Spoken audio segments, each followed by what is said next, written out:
तो क्या कह रहे हैं गुरुदेव भाई और बहनों, प्रथम तो वो सुखी जिसके संतान नहीं है। वो भगवान आत्मा बताई परमात्मा ने, जिनके घर में संतान नहीं है, उनके मोक्ष में तो कोई संशय नहीं है। अगर ज्ञान को आधार बनाकर अगर टारगेट मोक्ष बना लिया तो आगे की मत सोचना, चिंता ही मत करना 1% भी बुढ़ापे में क्या होगा, सोचना ही मत मेरा बुढ़ापा आएगा। परमात्मा बुढ़ापा आने नहीं देगा आपका, और आपकी ऐसी सेवा करवाएगा परमात्मा, ऐसी सेवा करवाएगा, आपके सगे बेटा बेटी भी आपकी सेवा नहीं कर सकते थे।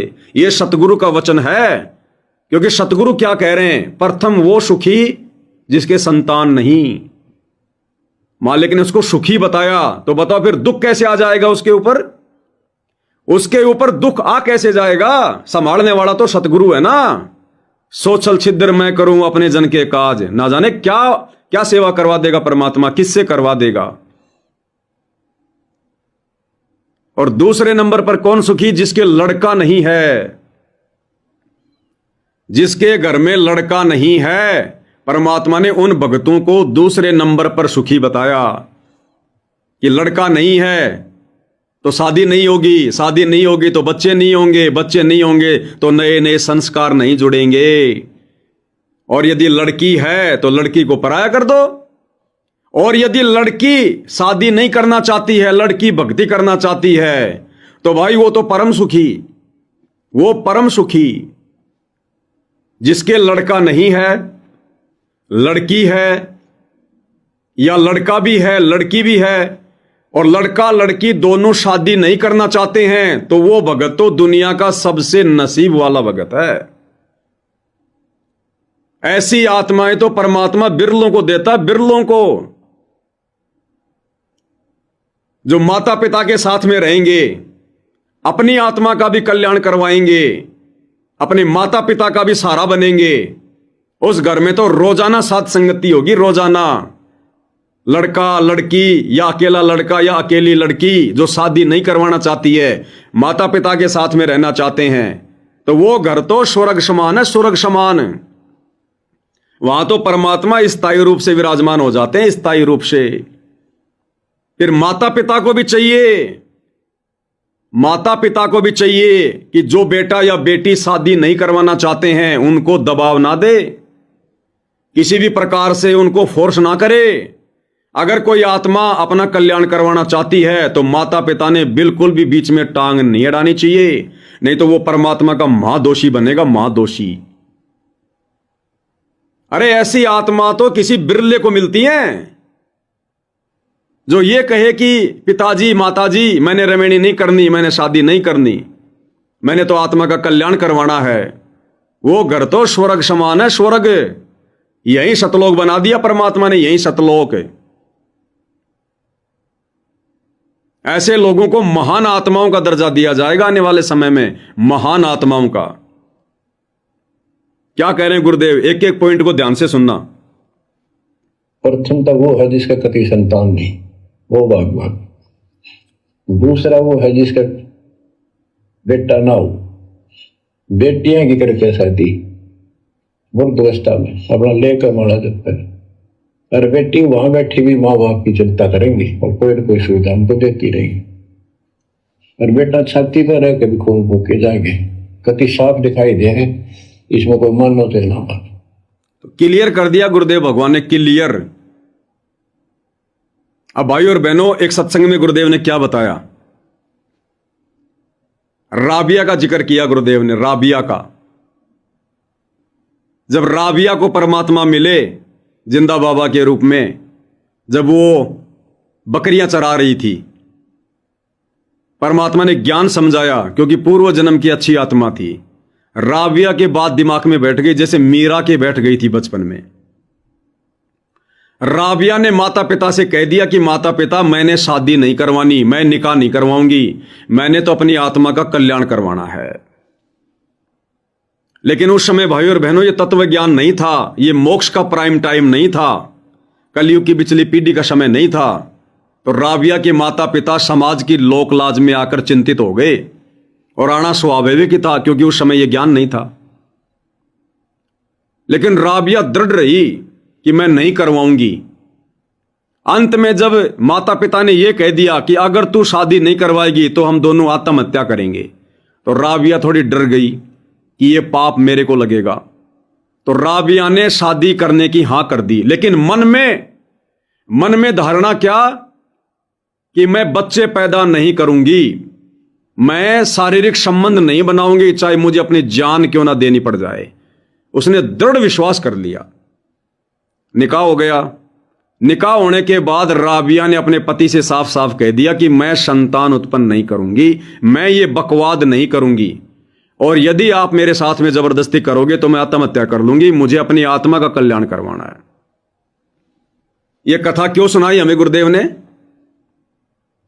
कि इतनी दृढ़ता यदि वर्तमान कलयुग की पिछली पीढ़ी में मेरे बच्चों में उत्पन्न हो जाए, उनकी तो बात बन जाए।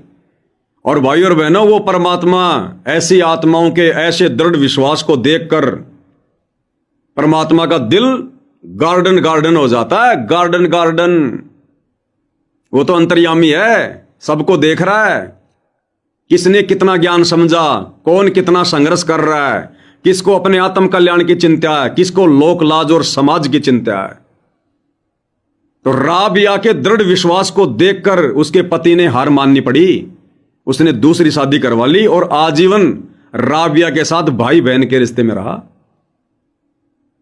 उस राबिया जैसी दृढ़ इच्छा शक्ति अगर वर्तमान समय में किसी भाई बहन की हो जाए, परमात्मा उसके 100 गुना माफ कर देगा। 100 गुना।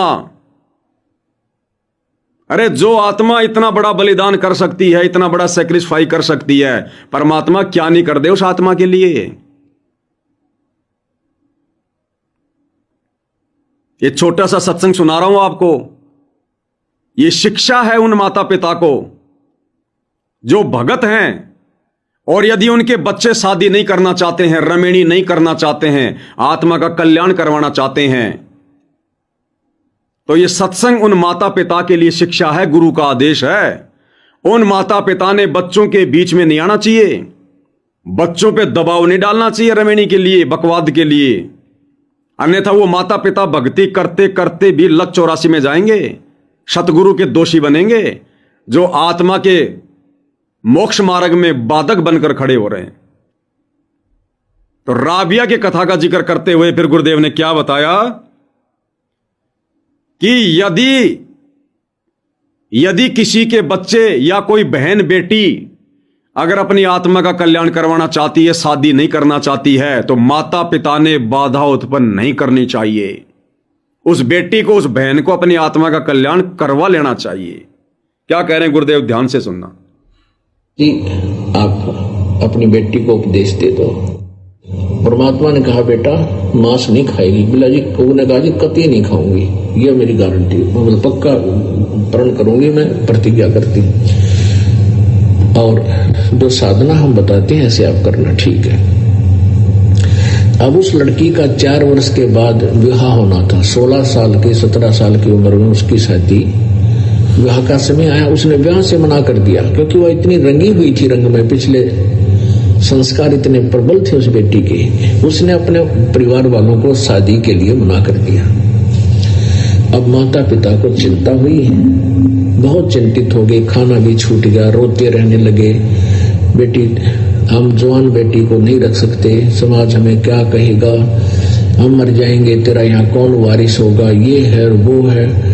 यानी इतने परेशान हो गए कि माता पिता ने यहाँ तक कह दिया कि मैं खुदकुशी करेंगे, आत्महत्या करेंगे, बेटी तू नहीं मानेगी तो तेरे कारण हमारी जान जाएगी। पुण्यात्मा, अब तो बुद्धिमान समाज हो गया। अगर अब ध्यान से सुनना, अब गुरुदेव क्या कह रहे हैं, पुण्यात्माओं अब तो बुद्धिमान समाज हो गया।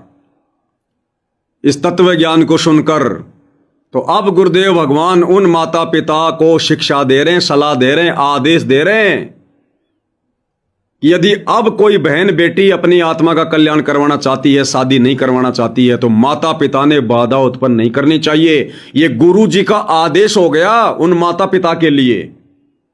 और यदि फिर भी कोई जबरदस्ती करेगा तो गुरु के आदेश की अवहेलना होगी, और गुरु के आदेश की अवहेलना करने वाला नरक में जाता, फिर मोक्ष तो बहुत दूर की बात है। तो क्या आदेश दे रहे हैं गुरुदेव? पुण्यात्मा अब तो बुद्धिमान समाज हो गया। अगर ऐसी कोई बात है, कोई बेटी चाहती है अपना कल्याण कराना, तो उसको बाधा नहीं करनी चाहिए, अपना कल्याण करवा लेने दे। उसके संस्कार अच्छे हैं जो इतना वो डेट।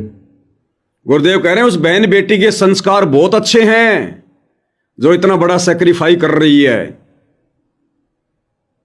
उसे अपनी आत्मा का कल्याण करवाने देना चाहिए। माता पिता ने बाधा उत्पन्न नहीं करनी चाहिए। यह गुरु जी का आदेश हो गया उस माता पिता के लिए। और ऐसी शुभ संस्कारी संतान बिरलों को मिलती है, बिरलों को।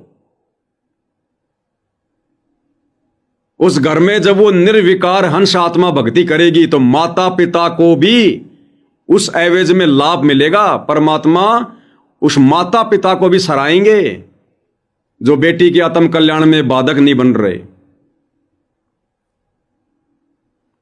एक बार फिर से सुन लो ध्यान से क्या कह रहे हैं गुरुदेव। कि माता पिता ने यहां तक कह दिया कि मैं खुद खसी करेंगे, आत्महत्या करेंगे, बेटी तू नहीं मानेगी तो तेरे कारण हमारी जान जाएगी। पुण्यात्मा अब तो बुद्धिमान समाज हो गया। अगर ऐसी कोई बात है, कोई बेटी चाहती है अपना कल्याण कराना, तो उसको बाधा नहीं करनी चाहिए, अपना कल्याण करवा लेने दे। उसके संस्कार अच्छे हैं जो इतना वो डेट। ऐसी बहन बेटियों को, ऐसे भाइयों को परमात्मा आने वाले समय में स्पेशल सीने से लगाएंगे।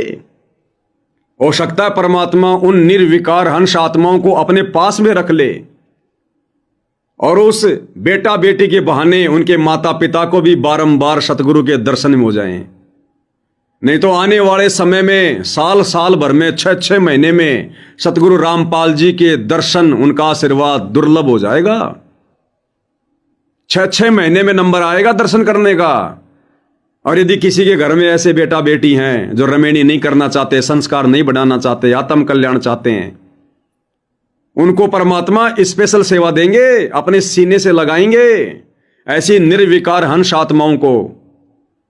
और उन बेटा बेटियों के बहाने उनके माता पिता को भी परमात्मा के बारंबार दर्शन करने का सुअवसर मिलेगा, आशीर्वाद प्राप्त करने का सुअवसर मिलेगा। जहां दुनिया को 6-6 महीने में, साल साल भर में सतगुरु के दर्शन भी दुर्लभ होंगे। तो ऐसी गलती कौन करेगा? बाधक बन के कोई मूर्ख होगा वो करेगा। अरे वैसे भी कॉमन सेंस की बात है। आज तुम बेटा बेटी पे दबाव देके, प्रेशर देके उनकी शादी रमेणी करवा के उनको काल के जाल में उलझा के चले जाओगे और शादी के 2 महीने बाद हो गई तुम्हारी मौत, तो तुम तो चले गए नरक में गधे बनने के लिए। तुमने क्या देखा फिर पीछे? पोता हुआ कि नहीं, पोती हुई कि नहीं हुई, तुमने क्या देखा? और पोता पोती हो गए तो फिर कौन सा वो तारे तोड़ के ले आएंगे तेरे लिए? अपना सत्यानाश करवाओगे और अपने बेटा बेटी का जीवन नरक बना के चले जाओगे, परमात्मा के दोषी बन जाओगे। यहां से तो बीज नाश करवा लो, बीज नाश।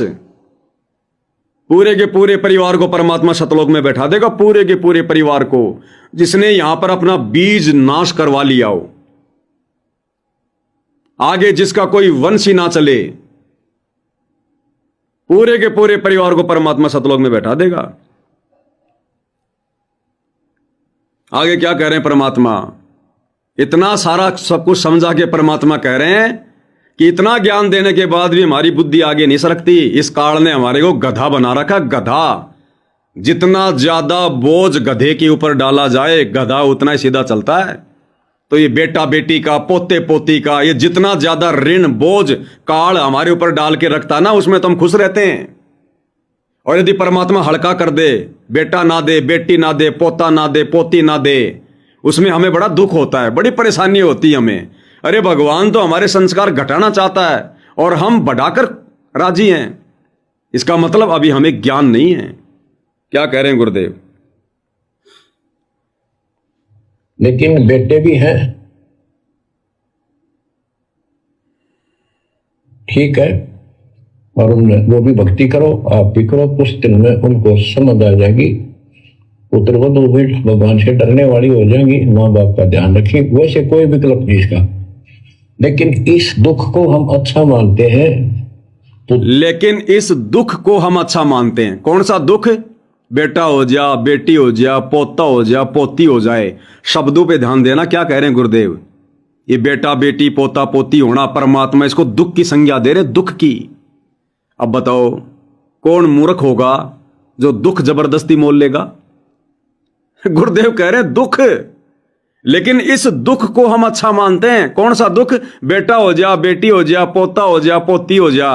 अरे परमात्मा तो इसको दुख बता रहे हैं, दुख। तो दुख को कौन अपने घर में जगह देगा? भाई और बहनों, ये तत्वदर्शी संत के सत्संग है, सामान्य मत समझना। ये बेटा बेटी पोते पोती को परमात्मा दुख की संज्ञा दे रहे हैं। क्या कह रहे हैं, ध्यान से सुनो। माँ बाप का ध्यान रखिए, वैसे कोई विकल्प नहीं इसका, सुनो। लेकिन इस दुख को हम अच्छा मानते हैं पुत्र ना होने से। हम तो काल में गधे बना रखे हैं। जितना कष्ट में रहे और वजन लग जा रहा है तो हम सीधे चले, कम हो जाता मानने को।